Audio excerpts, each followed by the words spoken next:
A lonely mechanic finds a stray kitten, and what happens next changes his life forever. The small, cinder-block building stood stubbornly against the backdrop of a sprawling, modern city. Above the single, wide garage door, a faded sign read, "Frank's Auto Repair, honest work, honest prices." Frank, the owner and sole mechanic, was as weathered and enduring as the building itself. His hands, gnarled and stained with decades of oil and grease, moved with a practiced grace that belied his 78 years. Each day was a mirror of the last. The clang of tools, the hum of the air compressor, the occasional gruff exchange with a customer. Since his wife, Mary, had passed away 5 years ago, the shop was all he had left. He'd wake before dawn, make a pot of coffee strong enough to wake the dead, and drive his old pickup truck, a relic from a time when things were built to last, to the shop. He'd unlock the heavy padlock, roll up the garage door, and step into the familiar scent of motor oil, metal, and something indefinably Frank. He wasn't unhappy, not exactly. He was just empty. A ship without a sail, drifting on a calm, gray sea. Mary had been the color in his world, the laughter, the warmth. Now only the echoes remained. One Tuesday in late October, the weather turned foul. A relentless, driving rain lashed against the shop windows, turning the street outside into a blurry, gray river. Frank had few customers that day, mostly folks with minor complaints they'd been putting off, desperate for any excuse to get out of the house. He spent most of the afternoon tinkering with a carburetor, his mind wandering, as it often did, to memories of Mary. He remembered her laugh, the way she used to tease him about his grease-stained clothes, the smell of her apple pie baking in the oven. By late afternoon, the rain had slowed to a drizzle. Frank was wiping down his tools, preparing to close up shop, when he heard it. A faint, high-pitched mewling. He paused, listening intently. Came again, a desperate little cry. He frowned, scanning the shop. It sounded like it was coming from outside. He stepped out into the damp evening air, the scent of wet asphalt and exhaust fumes filling his nostrils. The mewling grew louder as he approached a beat-up Ford pickup parked near the curb, waiting for a new fuel pump. He crouched down, peering under the truck's chassis. There, huddled against the warm engine block, was a tiny ball of ginger fur. A kitten, no bigger than his hand, its fur plastered to its skinny body, its eyes wide with fear. It was shivering violently. "Well now," Frank muttered, his voice rough but gentle. "How'd you get yourself in this mess, little fella?" He reached under the truck, his old joints protesting, and gently coaxed the kitten out. It resisted at first, clinging to the metal, but Frank's patient hands eventually persuaded it to come free. He cradled the kitten in his palm, feeling the tiny, rapid heartbeat against his skin. The kitten looked up at him, its eyes, a startling shade of green, filled with a mixture of fear and exhaustion. It let out another weak mewl. Frank's heart, a muscle he'd almost forgotten he possessed, gave a surprising thump. He'd always been a dog person, really. Mary had been the cat lover. But looking at this small, helpless creature, he felt a surge of protectiveness. "You're a mess, aren't you?" he said softly. He carried the kitten inside the shop, setting it down on a pile of clean rags he kept near his workbench. The kitten wobbled, its legs unsteady, but it managed to stay upright. Frank found an old, shallow dish he used for cleaning parts. He filled it with a little water and placed it near the kitten. The kitten sniffed at the water cautiously, then began to lap it up with surprising eagerness. He watched the kitten drink, his mind racing. He couldn't just leave it out there. It was too small, too vulnerable. But he wasn't exactly equipped to care for a kitten. He hadn't had a pet since his old Labrador, Buster, had died years ago. The kitten finished drinking and looked up at him again, its green eyes questioning. It let out a soft purr, a sound so faint Frank almost didn't hear it. All right, Frank said, a reluctant smile tugging at his lips. "You can stay here tonight, but just tonight. Tomorrow, I'll find you a proper home." But even as he said the words, he knew he was lying. He found an old cardboard box and lined it with more clean rags. He gently placed the kitten inside. The kitten curled up into a ball and closed its eyes, seemingly content. Frank spent the rest of the evening working quietly, occasionally glancing over at the box. The kitten slept soundly, its tiny chest rising and falling with each breath. As he locked up the shop that night, Frank felt a strange sensation. It wasn't happiness, not yet, but it was something, a flicker of warmth in the cold, empty space where his heart used to be. The next morning, Frank arrived at the shop to find the kitten awake and exploring. It was batting at a loose bolt on the floor, its movements clumsy but determined. "Well, good morning to you too," Frank said. He poured some milk into the dish, remembering Mary telling him that kittens needed milk. He knew now it wasn't the best thing, but it was all he had at the moment. The kitten lapped it up greedily. As the day went on, the kitten, which Frank had started to think of as rusty due to its fur color, followed him around the shop. It would sit on the workbench watching him work, its head cocked to one side. It would rub against his legs, purring loudly. It would even try to climb up his pant leg, its tiny claws snagging on the denim.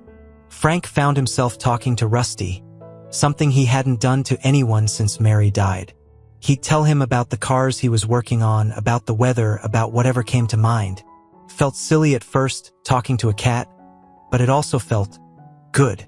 One of his regular customers, a middle-aged woman named Sarah, noticed Rusty perched on a toolbox. "Well, Frank," she said, smiling. "What's this? A new apprentice?" Frank cleared his throat, feeling a bit embarrassed. "Just a stray I found," he mumbled, "keeping him company for a bit." "He's adorable," Sarah said. "He seems to have taken a liking to you." Frank shrugged, but he couldn't deny it. Rusty had taken a liking to him, and, if he was honest with himself, he'd taken a liking to Rusty too. The shop felt less empty with the little ginger cat around. The silence was broken by purrs and playful meows. The cold, hard edges of his life seemed to soften a little. He had company. He wasn't entirely alone anymore. He found himself looking forward to his morning, to open the shop, to see the little ball of fur. He realized he need to buy cat food and other thing that a cat need.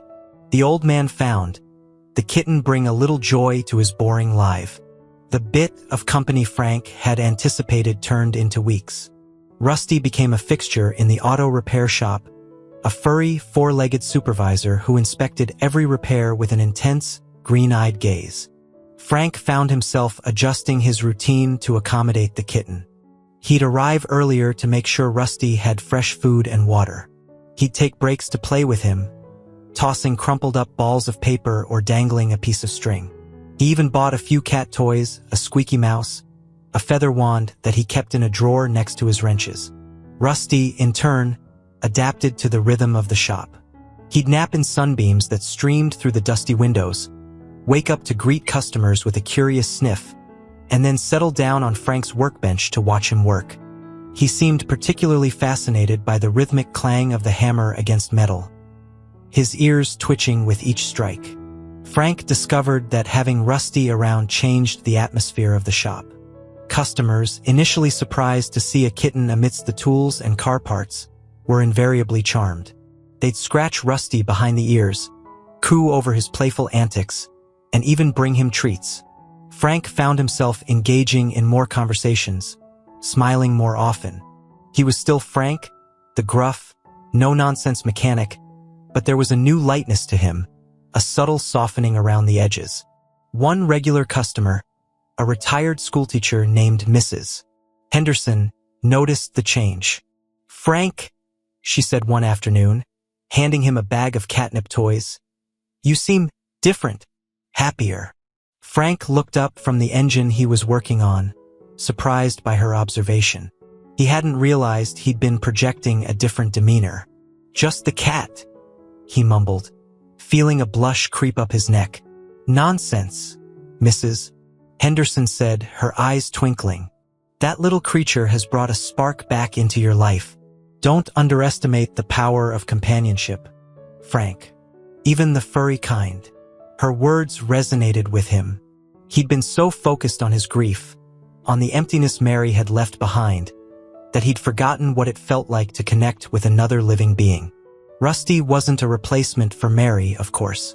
Nothing could ever be. But he was a reminder that life, even in its simplest forms, held joy and connection. Frank started to talk to Rusty more openly, sharing not just mundane details about his work but also memories of Mary. He'd tell Rusty about their first date, their wedding, their trips to the mountains. He'd describe Mary's laugh, her kindness, her unwavering love. It was as if Rusty was a silent confidant, a furry little vessel for his memories. One evening, as he was closing up shop, Frank found himself staring at his reflection in the dusty window. He saw an old man, his face lined with wrinkles, his hair thinning, his shoulders stooped. But he also saw something else. A flicker of life in his eyes, a hint of a smile on his lips. He hadn't noticed the change in himself until that moment. Rusty had, without him even realizing it, chipped away at the wall of grief he'd built around himself. He looked down at Rusty, who was rubbing against his legs, purring loudly. "You're a good little fella, you know that?" he said, his voice thick with emotion. He bent down and scooped Rusty up, holding him close. The kitten nuzzled into his chest, its purr vibrating against his ribs. Frank started taking Rusty on short walks outside the shop, keeping him on a leash he'd fashioned from a piece of rope. Rusty seemed to enjoy exploring the small patch of grass and weeds behind the building, sniffing at everything with intense curiosity. Frank would sit on an overturned crate, watching him, a sense of peace settling over him. He began to notice the small details of the world around him again, the way the sunlight filtered through the leaves of the trees, the sound of birds singing, the smell of freshly cut grass. These were things he'd been oblivious to for years, lost in his own sorrow. Rusty, with his innocent curiosity, was reawakening his senses. He also found he need to go shopping for Rusty. He need cat food, cat litter, cat toys. He even buy a cat bed, placed it next to his working bench. One day he found Rusty sleeping on the cat bed. It reminded him of Mary. She always prepare bed for their dog. He realized the cat had become a part of his life. The empty in his heart seems filled with the cat. He found himself smile more, talking more, just because a little ginger cat. As autumn deepened, bringing with it a crispness in the air and the vibrant hues of turning leaves, Frank found that Rusty's presence stirred up a bittersweet mix of memories. The kitten, with his playful antics and unwavering affection, reminded him of the simple joys he had shared with Mary. But those joys were now tinged with the sharp pang of loss. One sunny afternoon, a classic rock song came on the radio in the shop, a song Frank and Mary used to dance to in their living room. Frank paused, wrench in hand, his eyes closing as the music washed over him. He could almost see Mary, her eyes sparkling with laughter, her hand in his, as they twirled around the room, their movements clumsy but filled with love. Rusty, sensing a change in Frank's mood, stopped chasing a dust bunny and sat at his feet, looking up at him with concerned green eyes. "That was our song, Rusty," Frank said softly, his voice thick with emotion. "Me and Mary's." He knelt down and stroked Rusty's fur, the simple act of comfort. The memories came flooding back, not as a torrent of grief, but as a gentle stream of remembrance. He remembered their first dance at a local diner, the way Mary's hand had felt in his, the nervous excitement that had fluttered in his chest. He remembered their wedding day, the simple ceremony in their backyard, surrounded by family and friends. He remembered their quiet evenings together, reading books, watching television, simply enjoying each other's company. He pulled out an old, dusty photo album from a shelf in the shop's small office. He hadn't looked at it since Mary's funeral. He sat down on a stool, Rusty jumping onto his lap, and slowly turned the pages. There were pictures of him and Mary as a young couple, their faces full of youthful optimism. There were pictures of their travels, their home, their pets. Each image was a snapshot of a shared life, a testament to their enduring love. Rusty seemed to sense the importance of the moment. He sat quietly on Frank's lap, purring softly, occasionally nuzzling his chin against Frank's hand. "She was a wonderful woman, Rusty," Frank said, his voice choked with emotion. "The best. I miss her every day." He spent the rest of the afternoon looking through the album, sharing stories about Mary with Rusty.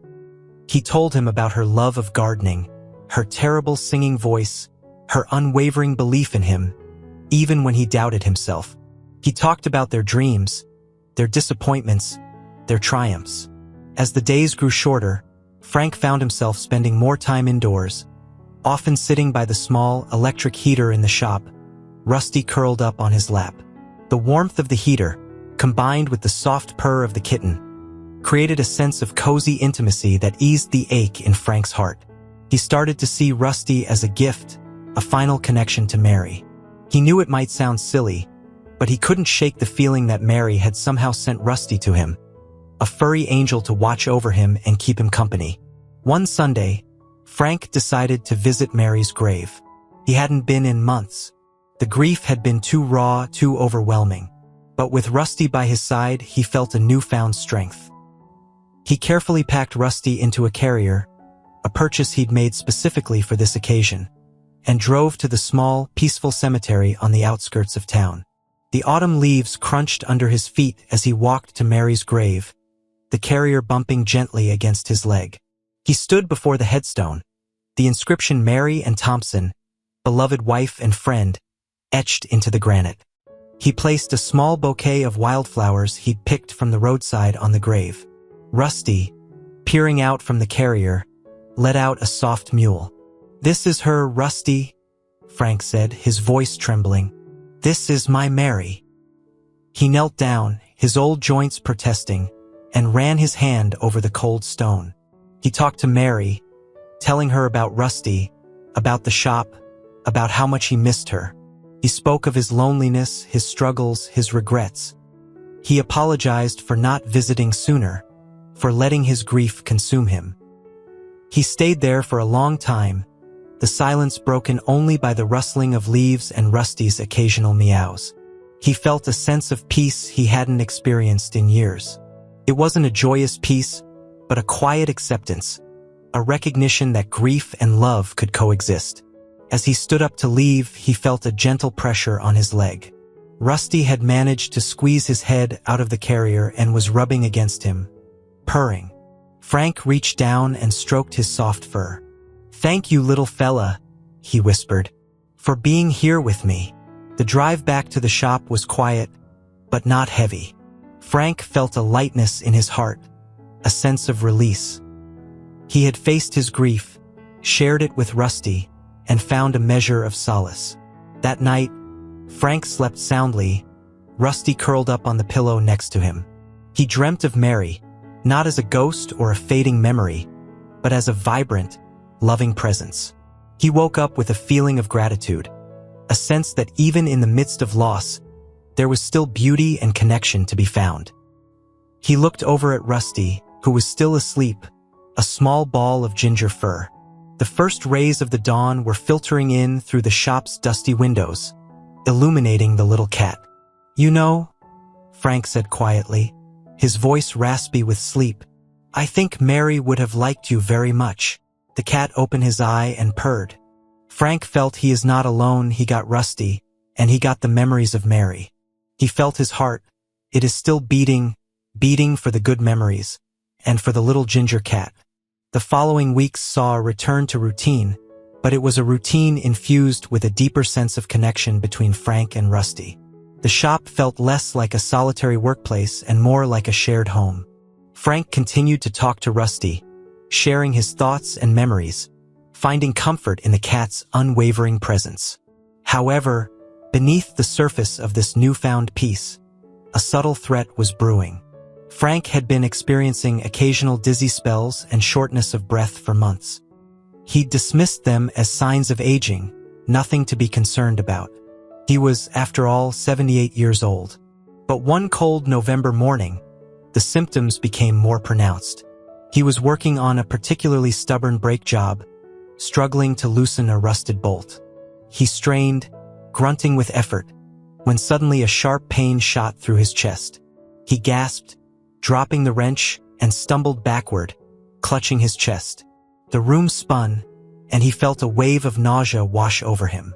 Rusty, who had been napping on a nearby shelf, immediately sensed something was wrong.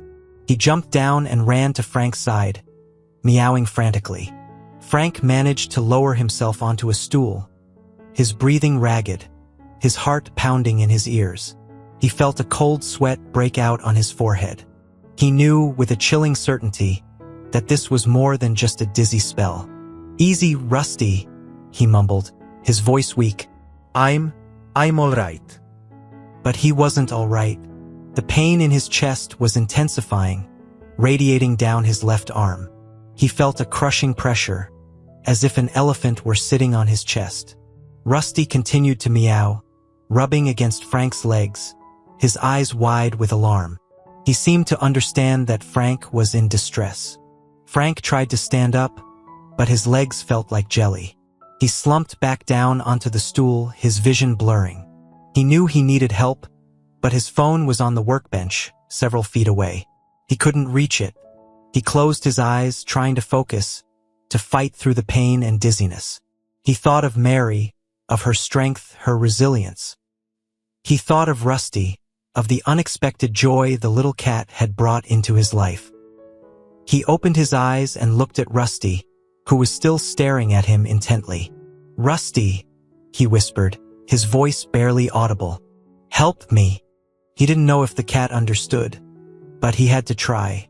He gestured weakly towards the workbench, towards his phone. Rusty seemed to hesitate for a moment. Then, with a determined meow, he darted towards the workbench.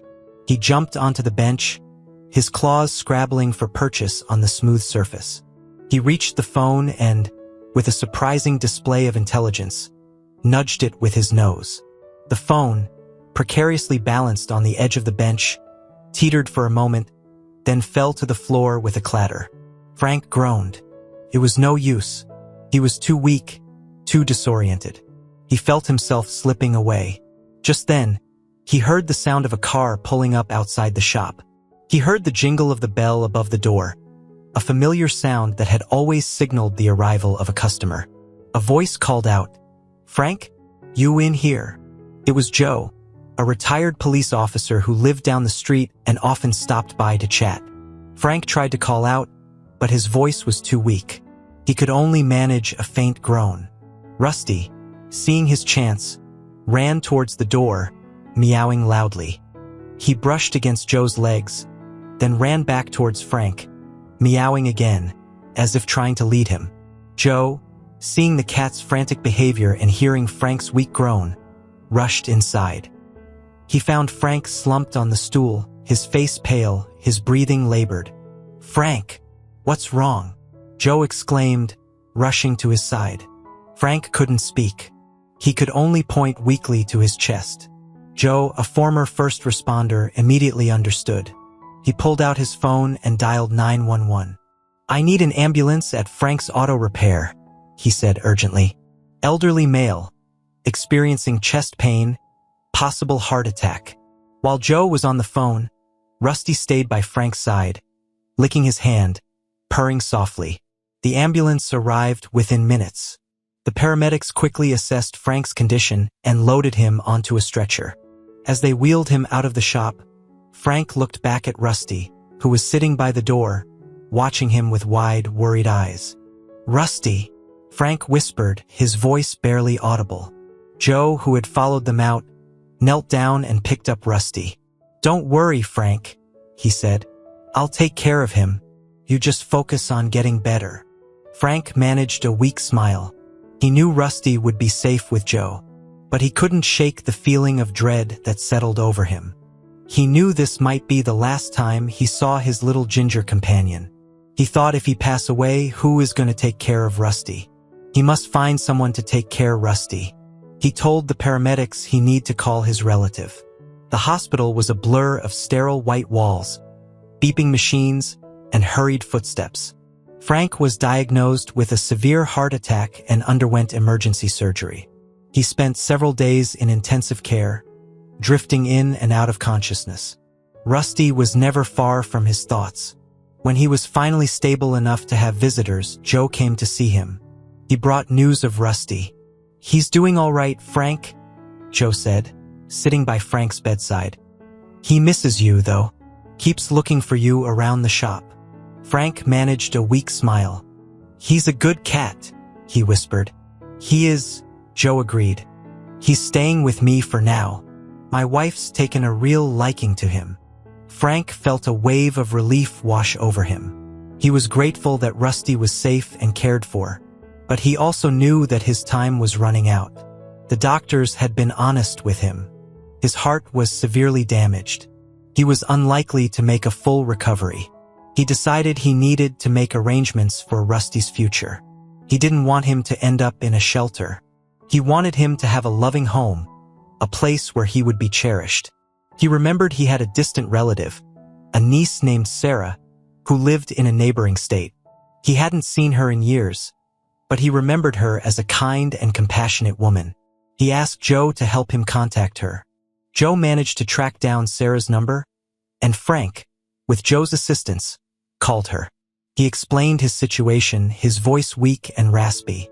He told her about Rusty, about the unexpected joy the cat had brought into his life.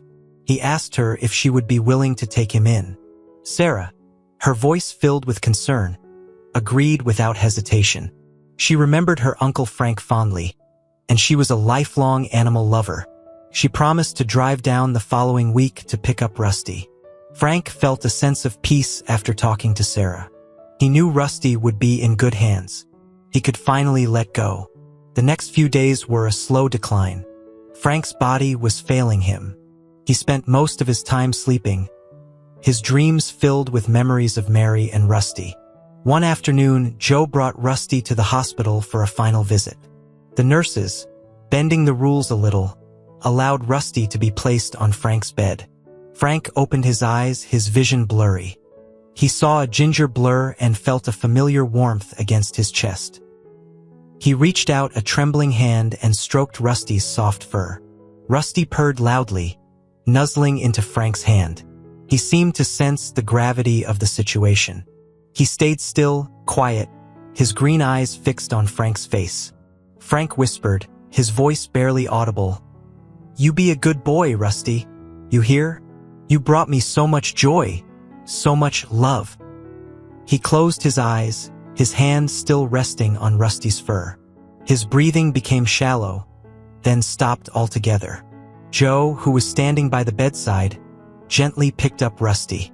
The cat let out a soft, mournful meow. Frank was gone. Sarah arrived a few days later. She met with Joe, who handed over Rusty and a few of Frank's belongings, including the photo album. Sarah, her eyes filled with tears, promised to give Rusty a loving home and to honor Frank's memory. Rusty, initially hesitant in his new surroundings, gradually settled in. He found a sunny spot on Sarah's couch, a place where he could watch the birds outside the window. He still seemed to look for Frank, his ears perking up at the sound of a car door, his eyes scanning the room. But he also found comfort in Sarah's gentle touch, in her soft voice, in the warmth of her home. One evening, Sarah was looking through the photo album. She came across a picture of Frank and Mary, their arms around each other, their faces beaming with happiness. She noticed a small inscription on the back of the photo. "Love is the only thing that transcends time and space." She looked at Rusty, who was curled up on the couch, his eyes closed, his purr a soft rumble. She realized that Frank's love, like Mary's, had indeed transcended time and space. It had reached out and touched a small ginger kitten, bringing him into Frank's life and, ultimately, into hers. Rusty, in his own way, was a living testament to that love. He was a reminder that even in the face of loss, connection, and joy could still be found. He was a furry angel, a final gift from a loving wife to her grieving husband, a symbol of hope and healing. And though Frank was gone, his love, like the warmth of the sun, would continue to shine on, embodied in the small, ginger cat who had unexpectedly found his way into his life and, ultimately, into his heart. The story ends with a warm and peaceful. The little ginger cat, Rusty, will have a new home, and Frank's love will with him forever.